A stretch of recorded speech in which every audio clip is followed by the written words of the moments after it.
자, 이제 어디를 보시냐면 지역권입니다. 교재 330페이지. 330페이지. 자, 거기 291조 조문이 있죠. 조문 한번 읽어보시죠. 시작.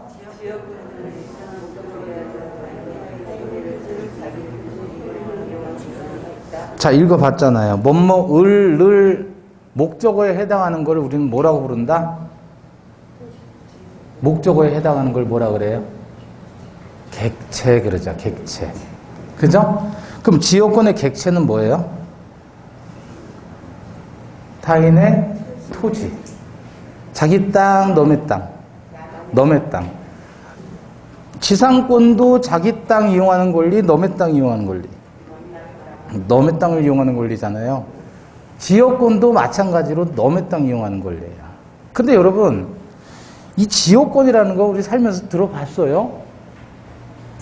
지금 법 공부하니까 법에 나와 있는 지역권이라고 하니까 그냥 지역권이라고 하는데 우리 살면서 이런 말 들어봤어요? 거의 못 들어봤을 거예요. 그죠? 보통은 이제 뭐라 그러냐면 이 지역권을 나와바리라 그래요. 나와바리. 들어봤어, 이 말은? 나와바리. 일본 말이죠? 무슨 뜻이에요? 내구역. 이렇게 구역을 설정한단 말이에요. 담배 판매점은 그 법상, 이렇게 많으면 안 돼요. 담배를 판매하는 곳은 A라는 지점에서 판매하면 이격 거리가 있어요. 그게 150m인가 그래요. 150m 이내에는 또 다른 담배 판매를 허용하지 않습니다. 그것도 일종의 구역이죠. 구역 정하는 거예요. 구역. 조폭들이 구역 정하죠. 지들 구역이라 그러고. 그죠? 그런 구역도 구역이지만 또는 뭐라 그러냐면 우리 이제 서울우유가 있다 그러면 총판이라고 해요. 총판. 총판이고 대리점을 모집하는데 대리점마다 구역을 주는 거예요. 이 지역에서는 서울우유 너만 해. 이 지역에서는 너만 해. 이런 식으로. 그죠? 그런 것들을 다 지역권이라고 잘못 인식을 해요. 네. 그걸 지역권이라고 하는 사람들이 있어요. 근데 민법에서 말하는 지역권은 그런 게 아닙니다. 이런 게 아니고 토지와 토지 사이의 관계예요. 엄밀히 말하면 지금 이와 같은 나와바리 정하는 거는 인여권이라고 합니다. 인여권. 임여권. 지여권은 뭐냐면 자, 예를 들어 통행지역권이라고 가정을 해보잔 말이에요. 갑이 땅을 가지고 있어요. 갑이 자기 토지를 가지고 있는 거예요. 그 토지를 역할이 필요한 땅 그래서 필요하다 요역지 그래요. 지역권 할 때 여기 뭐예요? 여기. 이게 무슨 뜻이에요? 여기라고 읽어요. 지역권 할 때. 지는 땅지자죠. 역은 무슨 역자? 역할이란 뜻이에요. 역할. 토지가 토지를 위해서 역할을 해주는 거예요. 그 역할이 필요한 땅을 뭐라 그런다? 요역지. 필요하다. 이 필요하다라는 요자가 많이 쓰여요. 민법에서. 네. 역할이 필요한 땅을 무슨 지? 요역지. 자, 을도 토지를 가지고 있어요. 을도 땅을 가지고 있는데 역할을 제공을 합니다. 그래서 그 역할을 제공한다는 의미에서 또 다른 을의 토지를 승역지 그래요.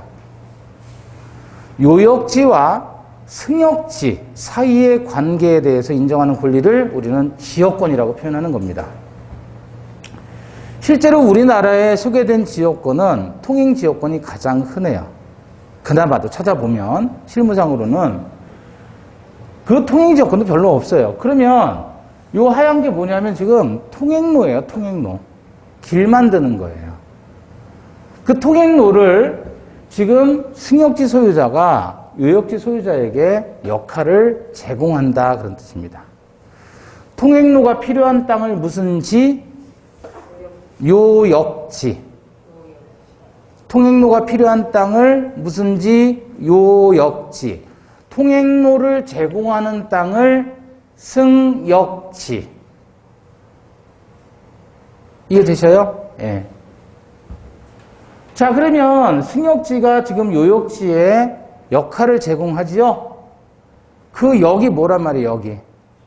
이 상황에서는 통행의 역할을 해주는 거예요. 그 역을 우리 법은 뭐라고 하냐면 편익이라고 합니다. 편익.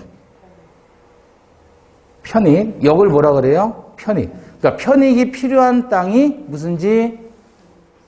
편익이 필요한 땅이 요역지. 편익을 제공하는 땅을 승역지. 이해되셔요? 예. 자, 그래서 291조 다시 한번 보시면 읽어보시죠. 지역권자는 일정한 목적을 위하여 타인의 토지를 자기 토지의 편익에 이용하는 권리가 있다. 이제 내용이 들어와요. 자기 토지 편익에 이용한다 그랬을 때 편익이 필요한 땅은 무슨지? 요역지. 편익을 제공하는 땅을 승역지라고 하죠. 자, 이 편익의 종류는 제한이 없어요. 통행을 위해서 또는 인수는 뭐예요? 인수. 인수. 인수. 사람 이름 아니고 끌어들일 인자의 물수자야. 그러니까 물 끌어들이기 위해서. 물을 왜 끌어들여요? 농사 지으려면 물이 필요하잖아요. 그죠? 근데 물을 써야 되는데 저 땅이 내 땅이 아닌 거예요. 근데 물을 끌어다 쓰려면 저 땅을 이용을 해야 된단 말이에요. 그래야 농사를 지니까. 그럼 인수를 위해서 지역권 설정할 수도 있고, 조망은 뭔지 아시죠? 조망. 조망이 뭐예요? 바라보는 거. 전망. 내가 이 땅을 가지고 있는데, 갑이 이 땅을 가지고 있는데, 을이 여기다가 2층 이상 건물을 짓게 되면 내 조망이 안 되는 거예요. 전망이 안 보여요. 막혀요. 그럼 2층 이상 집 짓지 마라 라고 설정할 수도 있는 거예요. 그럼 얘는 아니 내 땅에 내가 집 짓는데 2층을 짓든 3층을 짓든 네가 뭔 상관이야 라고 주장할 수 있잖아요. 그랬을 때 갑이 대가를 약정하고 너는 건축하지 마 라고 할 수도 있는 거란 말이에요. 대가를 주면. 그죠? 무조건 내가 조망지역권을 취득한다 그게 아니라 당연히 얘하고 합의를 해야 되겠죠. 불건축. 지금 얘기한 거잖아요. 2층 이상 집 짓지 마라. 3층 이상 집 지면 안 된다. 이런 식으로 계약을 할 수 있는 것이고. 그죠? 또는 불영업. 여기 가면 남자 노소를 불문하고 오빠 놀다가 그래요. 빨간색으로. 빨간 등 켜놓고. 그 뭐죠? 오빠 놀다가 그러는 그 영업. 네? 사장가 그 영업하지 말라라고 제한을 걸 수도 있는 거예요. 이해되셔요? 네. 그러니까 뭘 얘기하고 싶은 거냐면 지역권에서 이야기하는 편익은 종류에 제한이 있다 없다? 없다. 별별 지역권이 다 가능하다. 자, 근데 이 지역권이라는 건 상당히 고차원적인 거예요. 왜냐하면 독일 같은 선진국에서는 지역권이 상당히 활발해요. 독일 같은 나라. 전 세계에서 가장 잘 사는 나라가 어디예요? 1위가? 전 세계에서 가장 잘 사는 나라 1위. 몰라요? 미국이잖아요. 2위는 어딘지 아세요? 관심 없어요? 중국이에요. 중국 엄청 잘 살아요. 옛날 중국이 아니에요, 지금. 경제력 얘기예요. 경제력 순위. 3위가 어딘지 아세요? 한 200개국 있나요? 전 세계에? 네. 전 세계 한 200개국 나라가 있잖아요. 그 중에서 1위가 미국이고 2위가 중국이에요. 3위가 어딘 것 같아요? 독일이에요. 4위는 어딘 것 같아요? 일본이에요. 그러니까 이런 선진국인 독일에서는 저 지역권이 상당히 활발해요. 근데 우리나라는 몇 위 정도 할 것 같아요? 몰라요. 우리는 관심도 없어요. 1위를 하든 뭐 하든 상관없어요. 우리나라. 근데 어쨌든 근데 우리나라는 이런 지역권이 거의 활용이 안 됩니다. 굳이 대봐야 통행지역권 정도가 활용이 되는 정도고, 독일 같은 나라는 상당히 활성화되어 있어요. 지역권이. 왜 그러냐면 봐봐요. 을이 통행로를 만들어 주는 거잖아요. 그러면 이건 옆에서 본 건데 위에서 내려다보면 을이 이런 토지를 가지고 있다. 밥도 이만큼의 토지를 가지고 있다. 근데 여기를 통행로로 내주는 거예요. 이렇게. 대가를 받겠죠? 그렇다고 을이 이 토지 소유권, 토지에 대한 소유권을 상실하는 건 아니죠. 그리고 이 통행로를 내주면 을도 이용할 수 있는 거죠. 그죠? 다시 말하면 지역권이라는 것은 물권임에도 불구하고 배타적이지가 않아요. 소유자도 얼마든지 사용할 수 있는 거예요. 만약에 이 땅을 지상권으로 설정해줬다라고 하면 얘가 지상권자예요. 예를 들어서. 그러면 지상권자라면 자기만 독점적으로 사용 수익하는 거잖아요. 근데 지역권은 그게 아니잖아요. 독점적이지가 않아요. 얘가 지역권을 취득했다라고 하면 이 땅에 대해서 통행지역권을 취득했다 그러면 얘가 통행해도 되지만 다른 사람이 통행해도 되잖아요. 통행하는 거에 문제가 없잖아요. 이 사람의 소유권의 제한을 최소화시키는 거예요. 만약에 갑이 이 땅에 대해서 지상권을 취득했다 그러면 그럼 온전히 갑만의 권리이지 을은 소유자지만 사용을 못해요. 지상권이라면. 배타적 권리니까. 근데 지역권은 배타적이지가 않아요. 그리고 상대방의 소유권의 제한을 최소화시키고 있어요. 합의에 의해서. 그래서 상당히 제한을 가하지 않는 배타적이지 않은 물권이 지역권이다.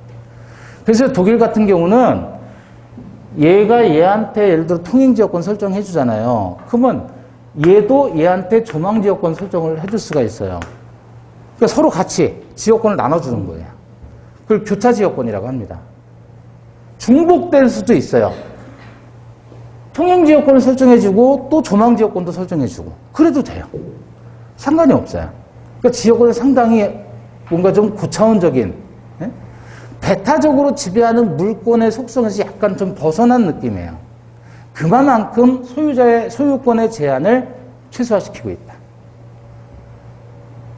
소유권이 온전히 보장되면서도 차기도 이용할 수 있는 권리가 이 지역권의 특징입니다.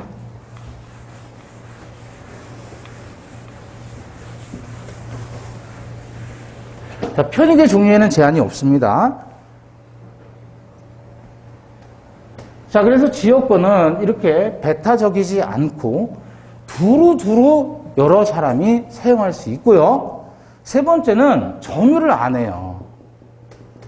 점유하지 않는 권리이기 때문에 지역권은 선진국 같은 데는 각광을 받고 있어요. 근데 우리나라 같은 경우는 서로 못 믿죠. 내가 네 땅 좀 쓸게 라고 해도 그죠?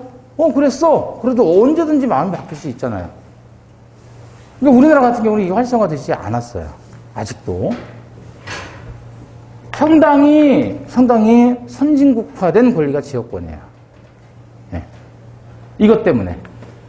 점유를 하지 않으니까 지상권도 그렇고 이따가 공부하는 전세권도 그렇고 다 점유예요. 점유. 점유를 해줘야 되는데 이건 점유를 하지 않기 때문에 소유권의 제한을 최소화시키는 권리다. 이게 지역권의 특성이에요. 자, 그래서 갑을 우리는 지역권자라고 하고 을을 뭐라고 합니까? 지역권의 설정자라고 합니다. 설정자가 어떤 사람인지 아시겠죠? 이 토지를 소유하는 사람이, 승역지를 소유하는 사람이 통행로라는 것을 주는 거예요, 얘한테. 사용하라고. 그래서 지역권은 용익물권으로 들어가지만 점유하지 않는 대표적 권리다. 자, 그러면 지역권은, 갑이 지역권을 취득하는데 어떻게 취득을 할 수 있겠느냐? 어떻게 취득하겠어요? 두 가지죠. 계약을 하거나 얘하고 만나서 계약하는 거예요. 내가 얼마 줄 테니까 네 땅 좀 통행로로 쓰자 라고 계약을 하면 돼요. 두 번째는 법률의 규정으로. 이건 계약 안 해도 자동으로 발생하는 거예요. 그래서 대표적으로 통행로를 오랫동안 통행을 하면 이 통행로에 대한 통행지역권을 시효로 취득할 수 있어요. 이 시효 취득이라고 하는데 또는 취득시효라고도 해요. 법률의 규정에 따라서 20년 이상을 통행을 하면 통행지역권을 시효로 취득합니다. 근데 이 취득시효라는 것도 이것도 우리 시험에서 아주 중요하고 민법에서는 가장 중요한 부분이라고 해도 과언이 아니에요. 민법 전체 파트에서 가장 중요한 부분이 취득시효. 원래 이제 시효 제도가 있는데 여러분들이 흔히 들은 것은 공소시효라는 거 들어보셨죠? 공소시효.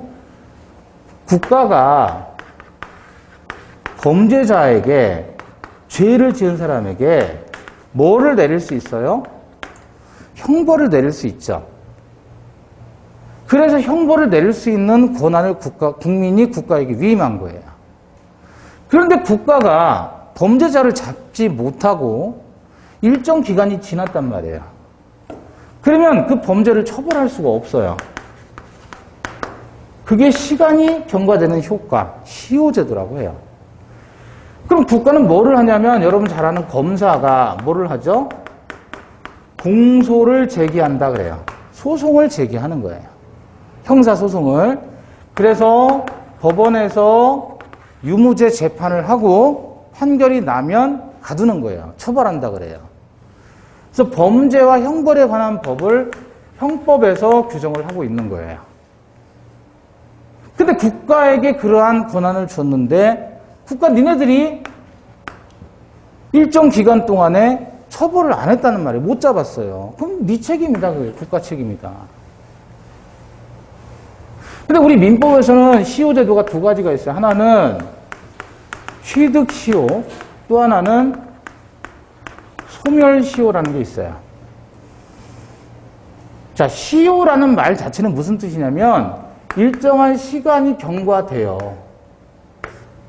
일정한 시간이 경과되면 그 기간 동안의 권리를 행사해야 돼요. 권리자는 권리를 행사해야 돼요. 지 권리니까 지가 행사해야 되겠죠? 권리를 행사한다는 것은 어떻게 하는 게 행사하는 거예요? 자, 권리는 네 가지가 있다고 우리 첫 시간에 얘기했어요. 권리 4분설. 지배권, 청구권, 형성권, 방병권. 그와 같은 권리를 행사해야 돼요. 그러면 지배권을 행사한다는 말은 예컨대 내가 물건을 소유하고 있다면 그 사용 수익하고 처분하면 되는 게 지배권 행사예요. 그죠? 그러면 청구권 행사는 어떻게 하는 거예요? 상대방에게 해달라고 요구하면 되는 거잖아요. 네? 밥 해달라고 요구하고 김밥 달라고 요구하고 김밥집에 가면 김밥 달라고 요구할 수 있잖아요. 계약이 된 거니까 대신 대가를 줘야 되겠죠? 그렇게 요구하는데 권리자가 권리 행사를 하지 않아요. 지가 돈 받을 권리가 있는데 달라고 안 하는 거예요, 지가. 그럼 어떻게 되는 거예요? 권리가 소멸되는 거예요. 그 기간을 정해놓은 게 소멸시효 기간이에요. 일반 채권의 소멸시효 기간은 10년입니다. 용익물권 소멸시효 기간은 20년이에요. 우리가 의식주와 관련된 채권이 있잖아요. 그런 건 1년짜리 단기 소멸시효 기간이 있어요. 미용실에서 머리 했는데 돈 못 줬어요. 근데 미용실 원장이 돈 달라고 안 해요. 1년 지나면 돼요. 권리가 소멸해버립니다. 이해되셨어요? 이번에는 권리가 없어요. 권리 없는 사람은 권리 행사하면 안 되죠. 근데 권리가 없는데 행사를 해버린 거예요. 권리가 없으면서도. 그러면 일정 기간 경과되면 권리를 취득해버리는 거예요. 이걸 뭐라 그래요? 취득시효라고 해요. 요거는 우리 시험 범위가 아닌데 요거는 우리 시험 범위입니다. 심지어 어떤 경우냐면 A라는 사람의 소유의 토지인데 B가 이 토지에다가 건물을 무단으로 지은 거예요. 그리고 20년이 경과되잖아요. 그럼 오히려 이놈이 얘한테 소유권을 이전해 달라 라고 청구할 수가 있어요.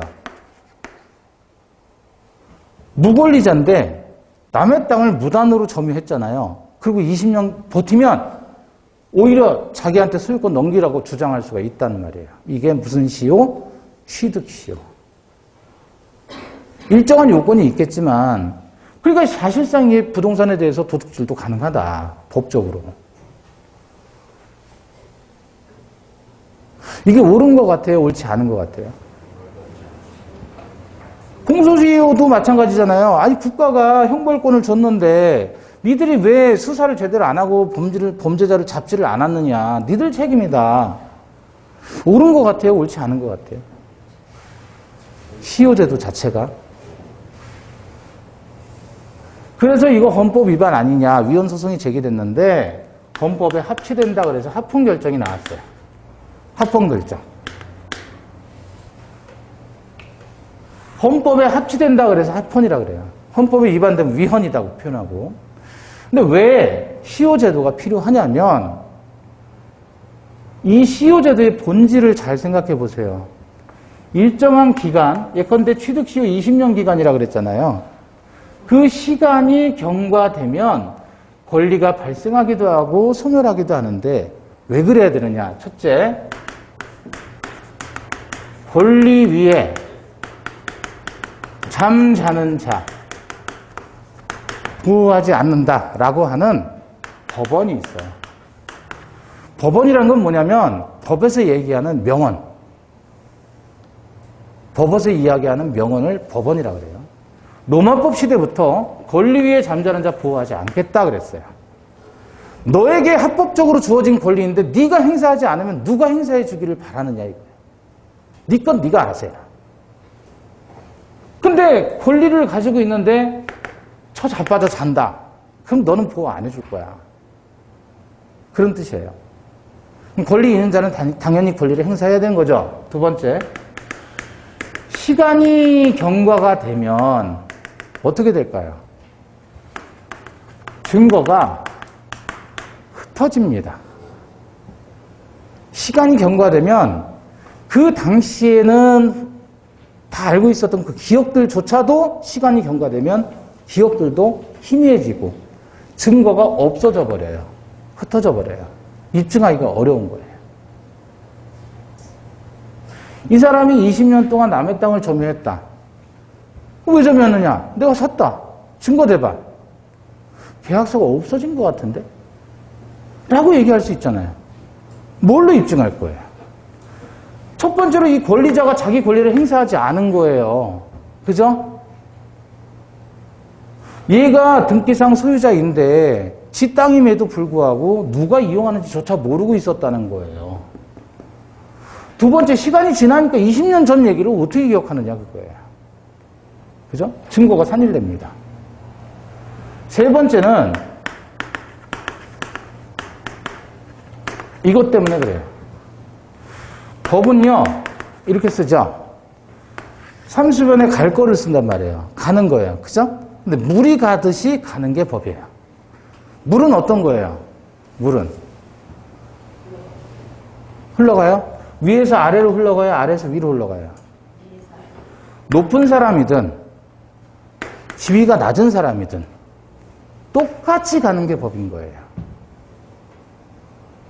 그죠? 권력이 있는 사람이든 권력이 없는 사람이든 똑같이 적용되는 게 법이어야 돼요. 그 법은 기준이에요. 해발 몇 미터다라고 했을 때 저 산이 문학산이 몇 미터인지 아세요? 해발? 예? 190? 아니에요. 200 200 몇 미터? 219m인가? 문학산이 그래요. 수봉공원이 109m예요. 수봉산이. 해발. 왜 해발이라고 할 수도 없잖아요. 그렇죠? 북한산은 몇 미터일까요? 해발. 비슷해요. 739m인가? 네. 아니다. 800 같은데, 800? 북한산은 800일 거예요, 아마. 도봉산이 한 700 얼마 되고. 제일 높은 산이 어디예요? 우리나라에서. 한라산이 제일 높죠. 해발. 그게 1600, 1700인가? 1950이에요? 그래요? 한라산 안 가봤어요. 또 두 번째가 어디예요? 지리산. 지리산 제가 가봤어요. 지리산. 작년에 갔어요. 거기가 1750인가 1650인가 그럴 거예요. 그리고 설악산이 50m 낮아요. 지리산보다. 무슨 얘기하고 싶냐면 해발이라고 했을 때 기준은 뭐예요? 수평면이란 말이에요. 수평면. 지평선. 그거 기준으로 높이를 정하잖아요. 뭘 얘기하고 싶냐면 법은요. 가야 되는데 어디로 가야 되냐면 정의롭게 가야 돼요. 바른 길로. 그죠? 두 번째, 정의만 따지면 안 돼요. 더 중요한 건 뭐야? 안정성이야. 모든 법은 세 가지 요소를 가지고 있어요. 법적 정의, 법적 안정성. 세 번째가 한목적성. 이 두 가지가 합쳐져서 동일한 목적으로 가야 된다. 이게 한목적성이에요. 법의 3대 요소는 정의, 안전성이에요. 안정성이라는 게 그래서 중요한 거예요. 자, A라는 정당이 집권을 했어요. 반대 정당은 B 정당이에요. 자, 얘들이 집권하면 다 죽이죠.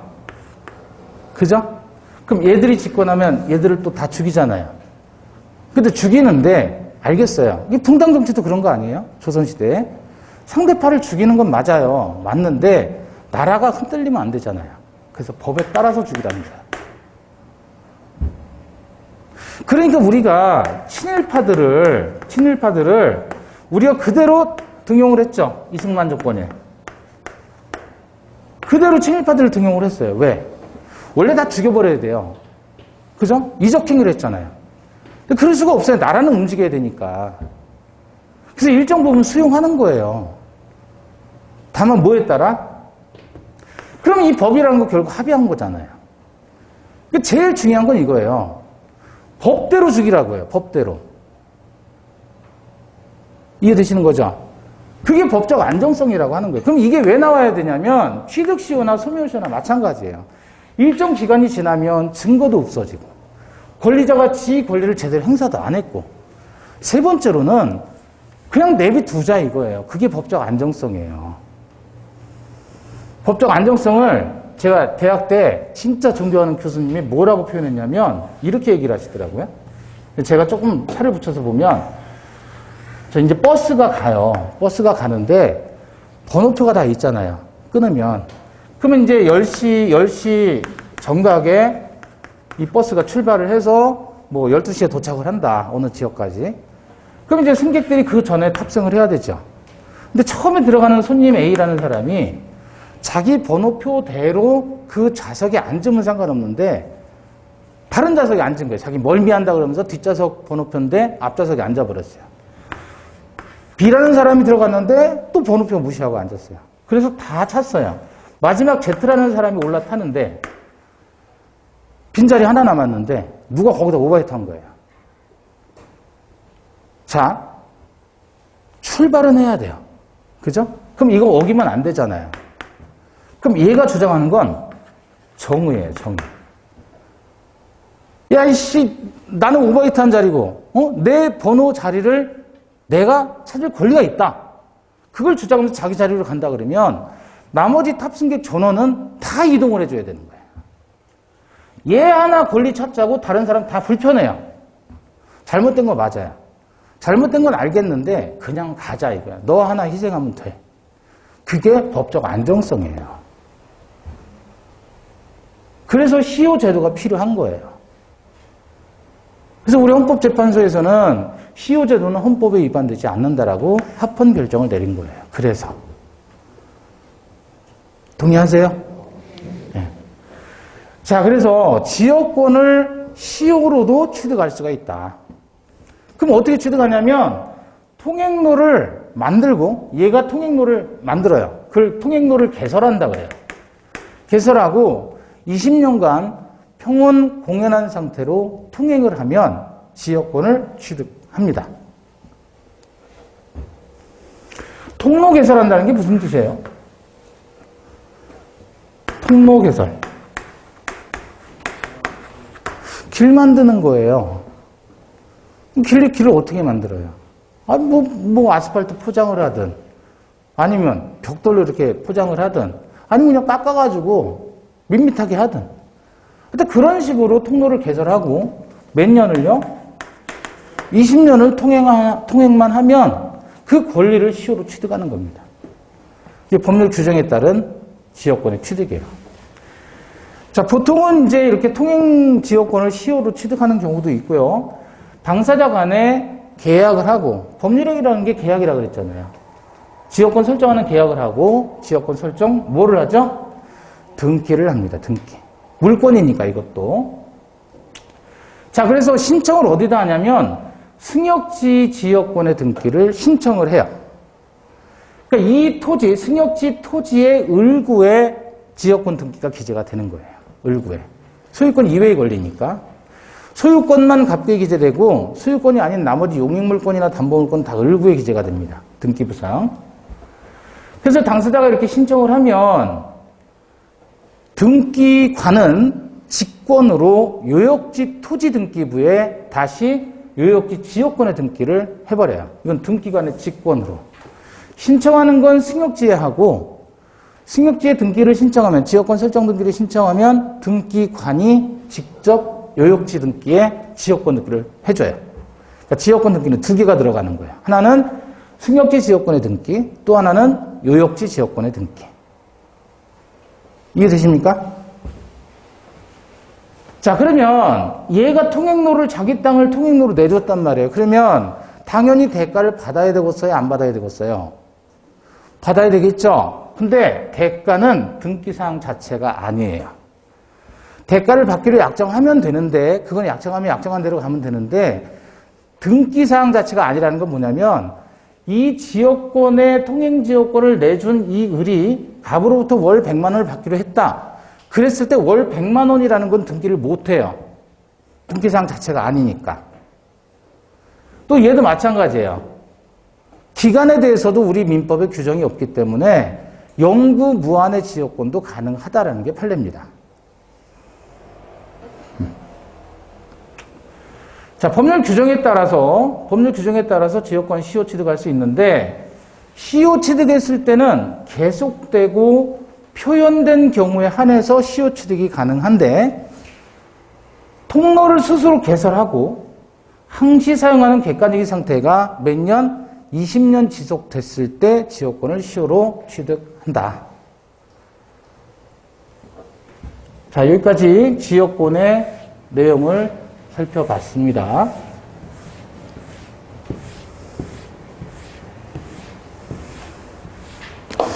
시효 취득과 관련해서는 어디에 있냐면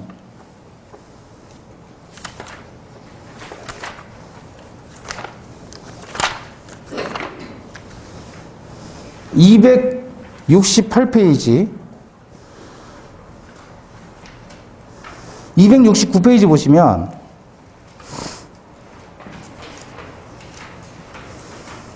(269페이지요) 거기 보시면 양가로 1번 취득 시효의 의의와 존재 이유 그랬죠? 근데 시효 취득이라고 해도 되고 취득 시효라고 해도 상관없습니다. 흔하게 바꿔 쓰는 말이에요. 그 박스 안에 이제 조문이 있고 조문 밑에 보시면 취득 시효라 함은 물건 또는 권리를 점유하는 사실 상태가 일정한 기간 동안 계속되는 경우에 그것이 진실한 권리 관계와 일치하는지를 묻지 않고 권리 취득의 효과가 생기도록 하는 시효 제도를 말한다.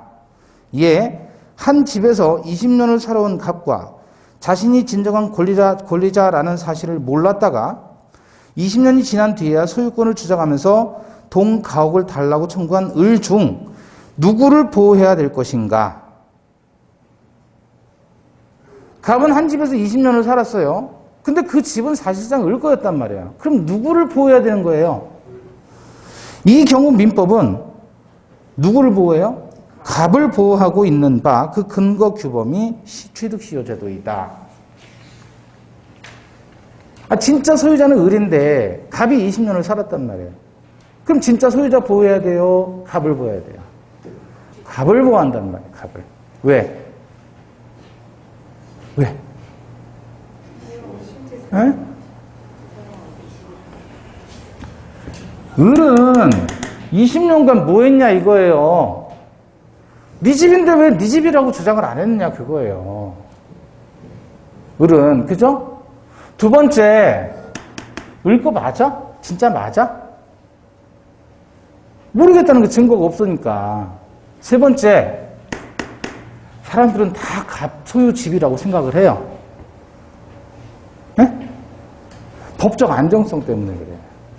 사람들은 그 집이 갑의 소유라고 생각을 하고 그 사람과 거래를 해왔을 거란 말이에요. 그렇게 믿고. 근데 이제 와서 을이라는 자가 나타나서 이거 원래 내 거이다. 그럼 20년 동안 뭐 했냐 이거예요. 너 증거 대봐라. 을 네 거라는 증거 대봐라. 아니 어떻게 소유자이면서 20년 동안 그 권리를 행사를 안 했대? 그죠? 그냥 갚고 하는 게 맞는 거 아니냐. 그거예요. 이해되십니까? 예. 그래도 을이 소유자인데 라고 하면 취득시효 제도 존재 의미를 지금 이해를 못 하신 거예요.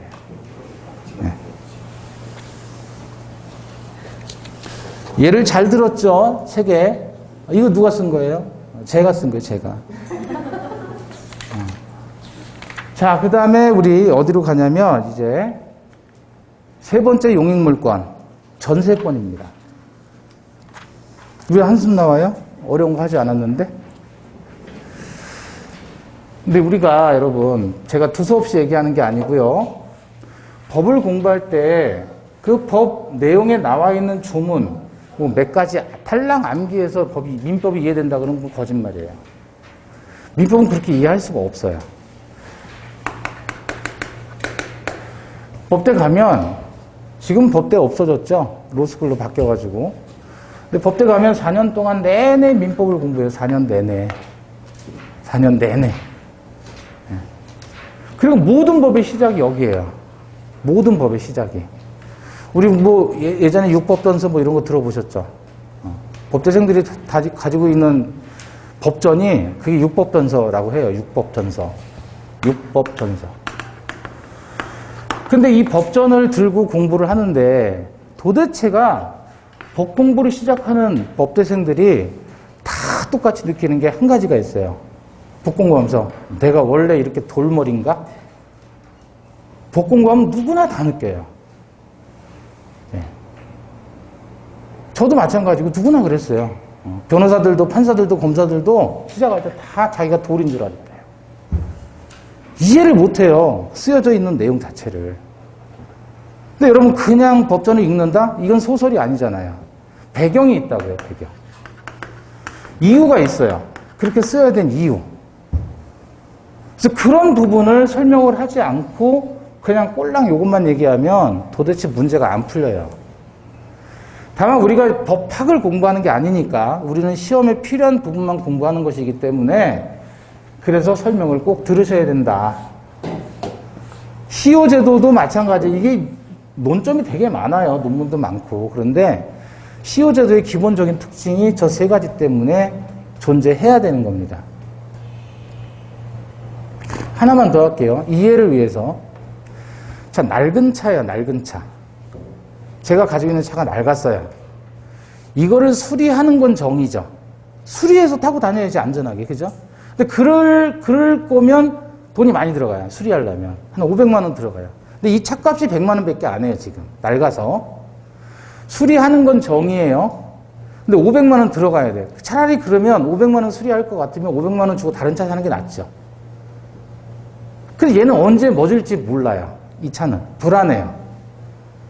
그래도 그냥 타요. 왜? 일단은 굴러는 가니까.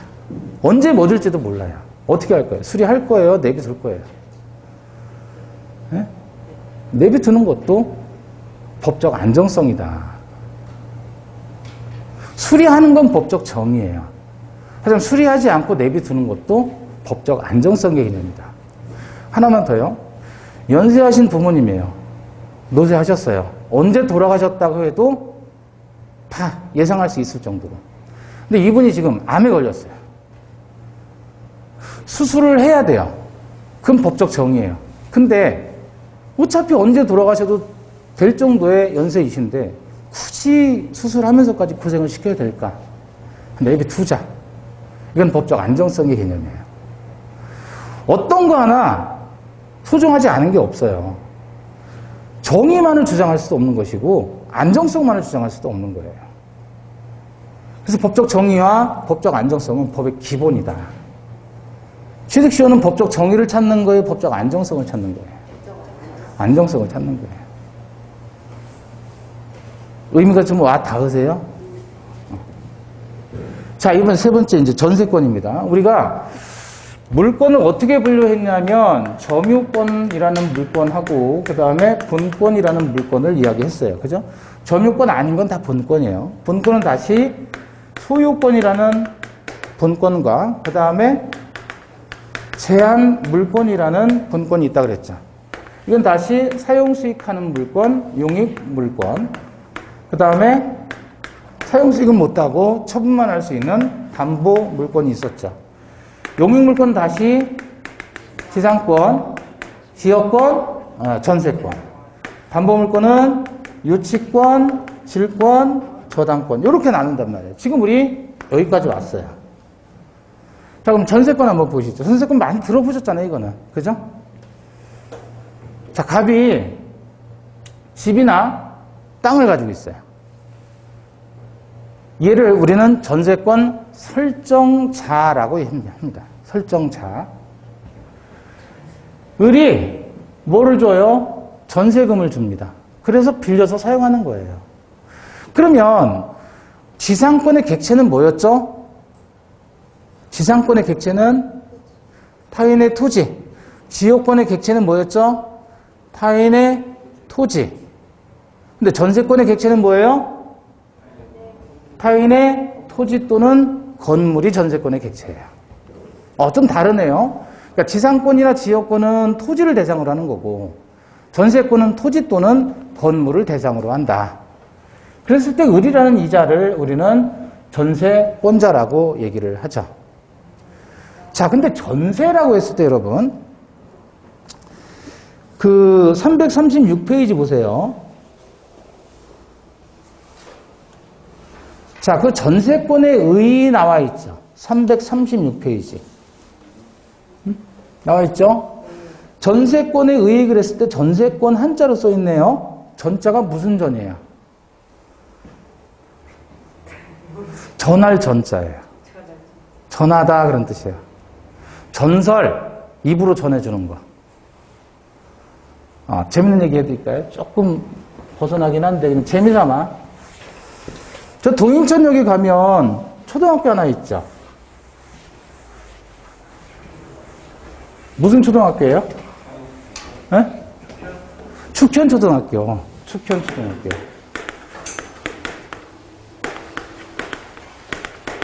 근데 이 축현이라는 게 한자로 무슨 뜻이냐면 쌀이제 꼴이라는 뜻이에요. 쌀이제 나무. 동인천역이 원래는 축현역이었어요. 그래서 그게 축현초등학교 거기 있는 거예요. 동인천역이. 동인천역이 축현역이라고 했던 거예요. 네? 이게 쌀이제 나무라는 뜻이에요. 그 동네에 쌀이제 나무가 많았어요. 축현역이었는데 이거를 축현역이라는 이름이 어렵고 하니까 공모를 한 거예요. 일제시대 때. 그래서 거기를 동인천이라고 해버린 거예요. 그럼 동인천 다음에 이제 인천역이 있잖아요. 그죠? 축현이라는 말이 어려워서 공모해가지고 동인천으로 바꾼 거예요. 역명이. 그러면 여기 인천역은 역명이 뭐예요? 그냥 인천역이에요. 근데 인천 사람들은 다 하인천이라고 해요. 얘가 동인천이니까. 여기는 그냥 하인천인 거예요. 맨 마지막. 마지막 역이다 그래서 다 이렇게 붙여요. 그래서 인천 사람들만 하인천이라고 그래요.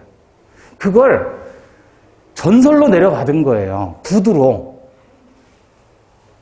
부모 세대가, 우리 부모님 세대, 할아버지 세대가 다 하인천이라고 그랬어요. 하인천. 정식 명칭은 인천역이라니까요. 근데 하인천이에요, 하인천. 우리한테는. 네. 그 외지 사람들은 하인천이 어디냐 그래. 네? 무슨 얘기하고 싶은 거예요? 전에 내려온다.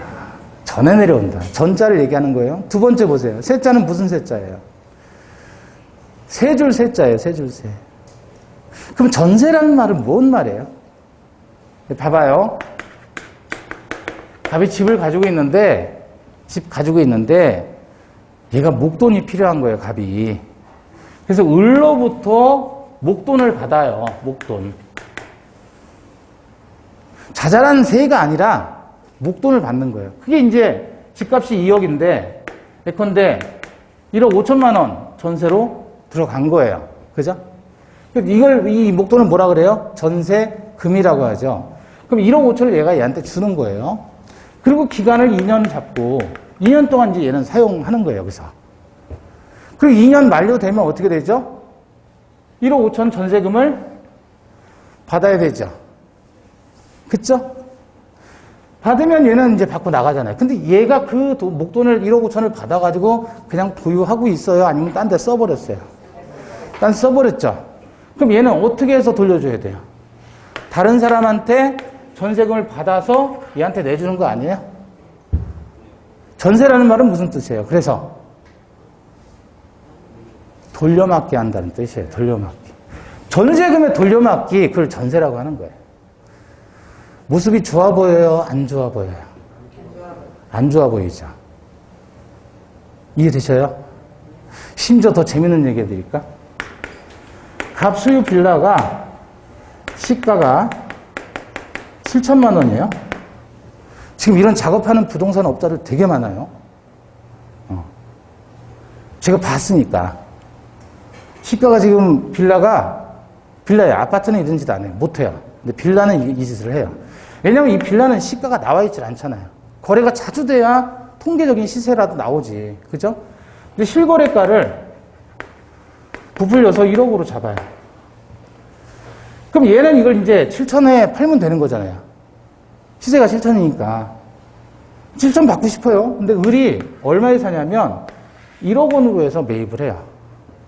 그리고 얘한테 얘기해서 내가 1억을 줄 테니까 네가 다시 나한테 3천을 돌려줘. 이렇게 하는 거예요. 이해돼요? 무슨 말인지? 그 실제 거래 금액은 얼마? 7천인데 얘가 1억을 줘요. 그리고 3천을 돌려받는 거예요. 어쨌든 얘는 7천에 파는 거잖아요. 그리고 실거래가 1억으로 신고를 해버리는 거예요. 여기까지 이해됐어요? 그리고 나서 무슨 짓거리를 하냐면 얘를 전세로 8천을 넣는 거예요. 무슨 말인지 이해됐어요? 전세금을 8천을 받아서 입주를 시키는 거예요. 세입자를. 전세금 올리기 위해서. 그렇죠. 아니, 그럼 얘는 무슨 게 있냐면 지금 얘는 어쨌든 7천에 산 거잖아요. 근데 실거래가를 일부러 부풀리기를 해요. 하면 세입자 입장에서는 국토부에 신고된 게 실거래가 1억인데 그럼 8천 줘도 되겠네 라고 생각하지만 사실상 이건 뭐죠? 깡통이 되는 거예요, 이게. 이 짓을 해가지고 얘가 200채, 300채를 만드는 거예요. 무슨 말인지 아시겠죠? 뉴스에 나오는 지도 하나도 안 들이고 200채, 300채 보유했다 뭐 그런 얘기 나오잖아요. 깡통전세 속칭. 이 사기란 말이에요, 사기. 뭐 이런 거에 놀라요. 당연한 거지. 제가 그걸 고안하고 해봤다 그런 게 아니고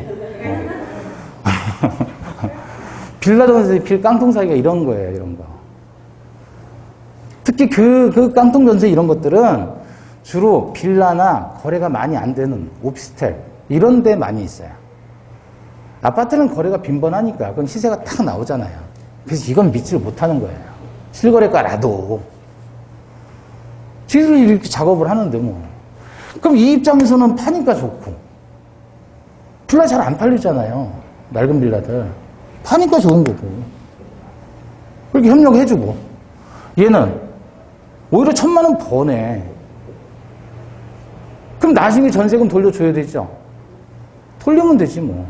안 돌리면 못 갚는 거지. 껴먹는 거예요. 기발한 거예요. 나쁜 거예요, 이거. 그 전세가 대한민국에만 존재한다, 이거야. 전 세계에서 전세라는 제도 자체가 우리나라에만 있는 거예요. 시작은 어디서 시작이 됐냐면, 전권이라 그래서 일제시대 때 중국에서 넘어온 거예요. 전권이라고 해서. 어떤 사람은 뭐, 전세권은 대한민국에만 있는 유일한 담보물권이다, 뭐, 유일한 용익물권이다, 그래서 자랑질을 해야 되는데 사실 자랑할 건 아니에요. 중국에서 시작됐고 일본에서 넘어갔고 일제시대 때 우리나라에 들어왔는데 이 나라들은 다 없앴다고요. 우리한테만 남아있는 게 전세권이다. 그래놓고 이 전세권은 유일하게 우리에만 남아있는 것이다 그러면서 독일 유학 가가지고 독일에서 전세권에 관한 연구를 해서 논문 쓰고 박사학위 받는 놈들도 있다. 네? 그럼 독일 사람들 입장에서 뭐 세상에 이런 게 있어? 얼마나 신기해요. 아니 그러면 전세권 연구를 왜 독일 가서 하냐고 그거를. 그죠? 이해되죠? 독일에서 박사학위 받아도요. 우리 법학은 다 독일 법학이에요. 독일 법학을 받아들였는데 독일에서 박사학위를 받아도요. 등급이 있어요. 박사학위 등급. A등급, B등급 이렇게. 근데 등급은 신경 안 쓰고 독일 박사면 무조건 우리나라 교수로 오는 거예요. 그냥. 그런 시절도 있었어요. 어쨌든 전세권은 좋은 느낌이에요? 안 좋은 느낌이에요? 안 좋은 느낌이다. 잠시 쉬었다가 보겠습니다.